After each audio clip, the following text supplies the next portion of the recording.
Hi everyone, welcome to the Long Beach Real Estate Market Update for May 2026, where we make sense of the market data so you can make an educated decision when it comes to buying or selling a home. The median sales price in Long Beach is $780,000, down 8% from the median sales price in April and down 8% from the median sales price in May of last year.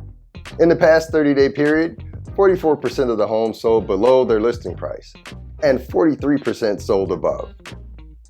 Inventory or month supply is at 3.9 months, up 11% from 3.4 month supply in April, and up 2.6% from 3.8 month supply in May of last year. The median number of days on market was 14 days in May, which is down 7% from 15 days in April. This number remains unchanged from 14 days on market last May.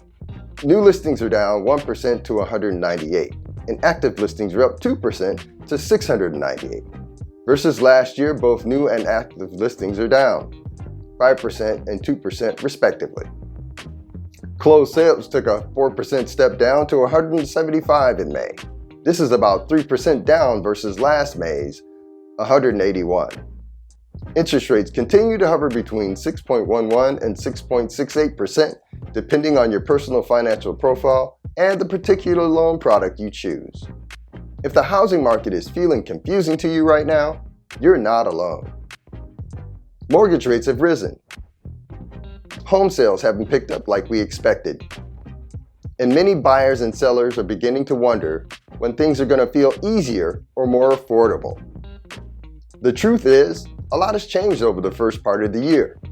Back at the end of 2025, economists were forecasting a much stronger housing market for 2026. They expected mortgage rates to come back down, affordability to improve more dramatically, and for home sales to rebound. But lingering inflation, economic uncertainty, and geopolitical tensions have pushed mortgage rates higher than expected. And because rates have continued to stay higher for longer, many buyers are holding off. That's why experts have recently revised their forecasts for the rest of the year. So what does that mean for you? Let's take a look at this graph to help us break this down. Mortgage rates may remain elevated.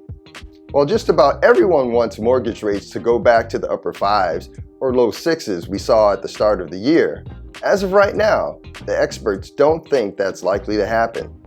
Instead, forecasts have been updated from the low sixes they originally projected. Many industry organizations are saying rates will stay roughly in the mid-sixes this year. The good news is that's still lower than the rates were a year ago.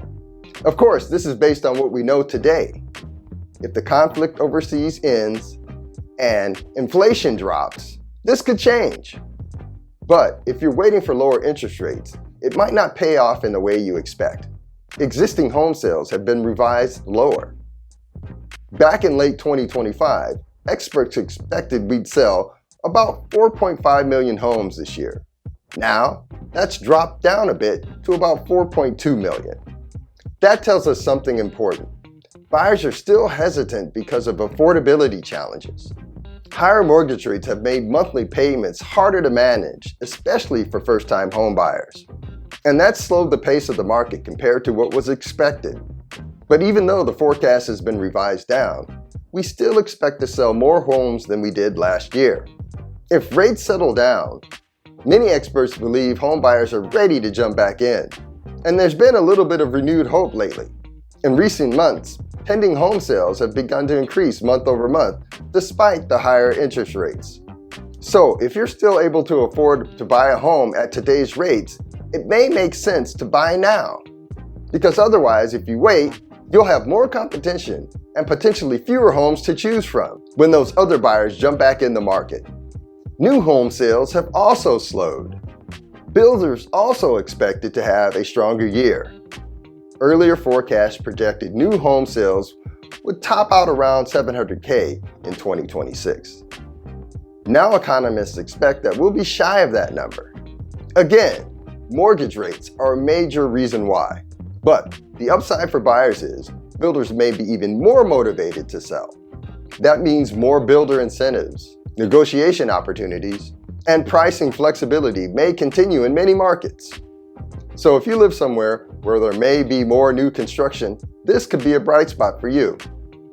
Home prices are still expected to rise. This may be one of the most important takeaways of the entire forecast.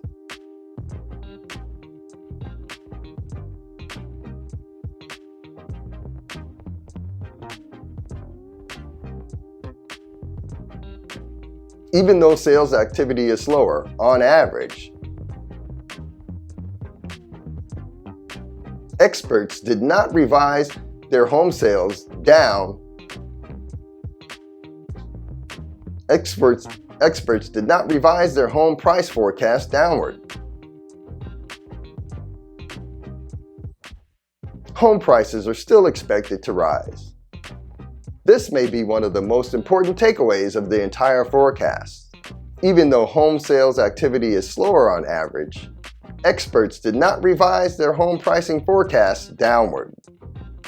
Why? Because while buyer demand has softened, the number of homes for sale remains relatively limited. That imbalance is helping support prices, even in a slow market. Of course, conditions can vary depending on where you live. Some markets are cooling more than others. But nationally, experts are still forecasting steady price growth. And that should be of comfort whether you're buying or selling. Because sellers don't want a major price drop. And while buyers think they do, you generally feel better when you know a major purchase isn't going to depreciate right away. Bottom line, the housing market hasn't rebounded like we would have originally hoped. But that doesn't mean it's completely stalled out. While the economy has caused the economists to reforecast for this year, if things settle down, many of the experts believe that the housing market can gain momentum relatively quickly. If you have any questions about anything we've talked about today, or you'd like some data on an area outside of Long Beach, please reach out to me. I'm Brandon Pettis. See you next month.